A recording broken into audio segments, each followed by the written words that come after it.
Hello everyone, today I thought I'd do a short little video on kind of a base that I've been coming up with for like a day or two.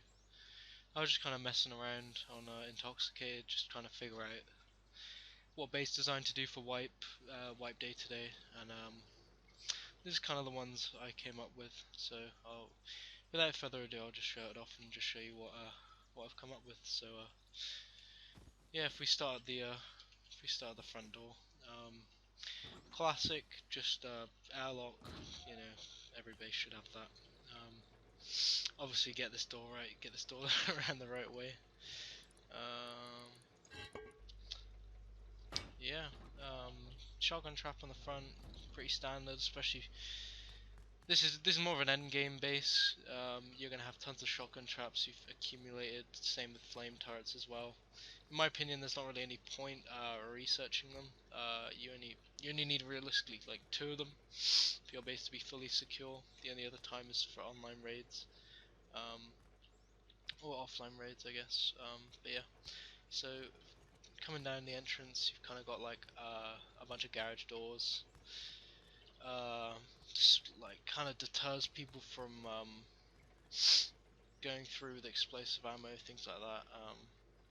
They're certainly not going to online raid you with explosive ammo either. Cheapest way would probably be through this stone stone wall right here, which, you know, upgrade that to metal actually. Make it a little bit harder. Same with this one as well. If I can,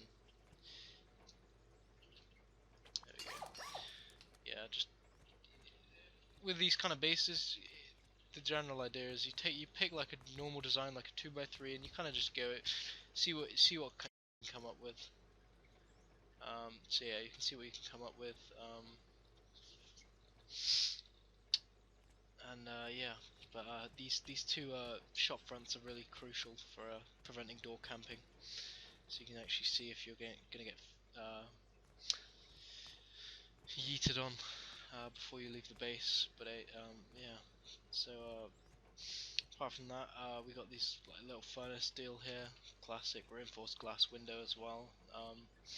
There wasn't enough room in the core, so I just wanted an extra place. I mean, you can put them anywhere. You can put them down here if you want. Doesn't really matter. So yeah, we also have the stairs going up to the second floor. We also have the this is like a drop chest area. Decent amount of space. Um, yeah, like I say, with most bases you can just chuck boxes down on the second floor. That should be enough room. Or you can chuck them along the floor here if you really want it to be like scuffed. But yeah. Um, so this is the bunker. You're gonna want to armor this because people will try and jackhammer through this. I mean, if you got enough people, easily.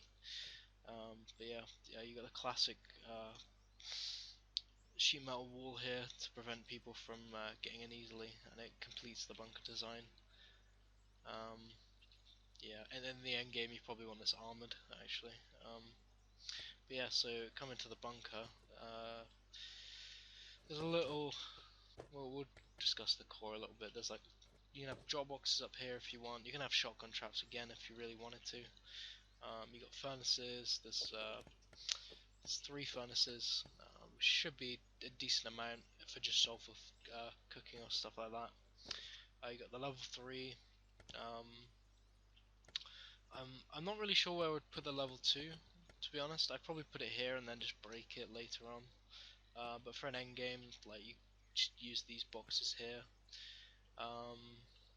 You also got little boxes under there for charcoal and things like that. You got your classic like 12 large boxes and then small ones. So yeah, that's kind of the core. It's very classic for anyone that's like a veteran Rust builder. Just have loads of garage doors, loads of sheet metal doors. Yeah, and you'll be fine. And then armor it up if you have enough. I'll show you the upkeep as well. It's a hecking lot of upkeep, but if you're playing every day, it shouldn't really be an issue.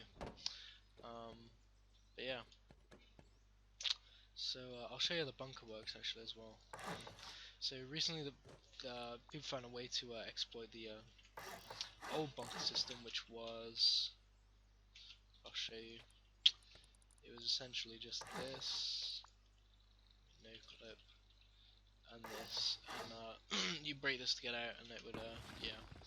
But they found an exploit where you can actually explosive ammo this wall right here. If you see if we can do this. Just use a Tommy for the sake of it. Essentially, you'd shoot like right here, I believe, and it would damage this wall. So they had to patch. Well, a guy came up with an idea, and everyone jumped on it. But the new method is you just you have two of those, and yeah. So you'd upgrade this to stone. You'd upgrade this to stone. You'd have this one like twig, or whatever resource you wanted. So you'd break that. You'd break this. Actually, you'd probably have this one twig as well. But the idea is that it can't be explosive ammoed on this plane, and then this will break, and yeah. So if we move on to the second floor, I'll show you what's going on up there. So yeah, we have armored lockers, kind of standard. You can have beds up here as well, depending on, yeah. It depends where you want them though. I mean, you can have them literally anywhere on the base. It's like that with most bases. The second floor nobody really uses apart from shooting, and that's usually quite rare, unless you're on a very high pop server. Yeah, and we also have this kind of like bunker deal to protect from door campers. There is a blind spot right here though, so I would watch out for that. I do. Oh, actually, yeah. From this shooting down thing, you can actually cover that blind spot though, which I'll show you in a sec. So for the shooting floor, I kind of added these like sheet metal door kind of deals, just to shoot down. It's a lot easier. You can do that if you really like, if you don't have any good gear on, but you can still see anyone that's trying to door camp. And the best part is you can't actually get out unless, I think someone can force glitch you through, but usually you'll be fine. So that's good. Watch out though, like, I mean, obviously guns fall down, that kind of thing. Don't want that to happen. Also with these, you can have a little small box to shoot down. It's usually a lot easier. But yeah, it's just up to whoever if you really wanted that. So yeah, we have the same thing going on here with the sheet metal. It's just easier. It's mainly for like people that are rocketing. That's why you want it right here, because you have this blind spot. And you can have more than, I've only got 3 around the base, but you can have as many as you want. Generally, I wouldn't have loads because they kind of like block each other, which is kind of annoying. But yeah, so we have one here as well. Mainly the key areas of the bases, you want the front door covered. So yeah, and I've got a little battery here. What I've done with the electricity in the base, I've got just a large battery with solar panel. Actually, I'll show you. So yeah, for the shooting floor, I've got flame turrets just in case people try and go deep. But yeah, so solar panels, just 6 solar panels with root combiners. So what happens is you combine 2 solar panels together, and then you keep doing that, and then it creates one source going out. So that's pretty basic, not too much going on. I haven't included any auto turret things or anything like that. I just wanted to show off the main base. So yeah, but so yeah, so this goes down to the large battery, and then an electrical branch like branches off twice to first floor lights and second floor lights. So I wanted it in this configuration because usually what I do is I just have one giant loop of lights from the first floor to the second floor. But I figured you probably want to turn these off if you're defending your base at night. So I just had 2 switches for those, pretty easy, not too difficult. I'll show you the switches actually. So yeah, having some issues with lighting, but that can be fixed really easily. It's just like pass-throughs and things like that. So yeah, these turn off, and you can see the lights come through the bottom as well, and those turn off. But yeah, also I'll show you something for people that don't know with electrical branches. You can actually set a value to how much electricity you want put through the system, and what I mean by that is, so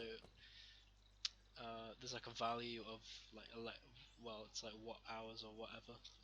So you see the value is 1500 at the moment, and that will come through to the electrical branch. At the moment, it's a max of 99 for whatever reason. But so you see here, you can click configure for both of them, and I've set it to 70 at the moment.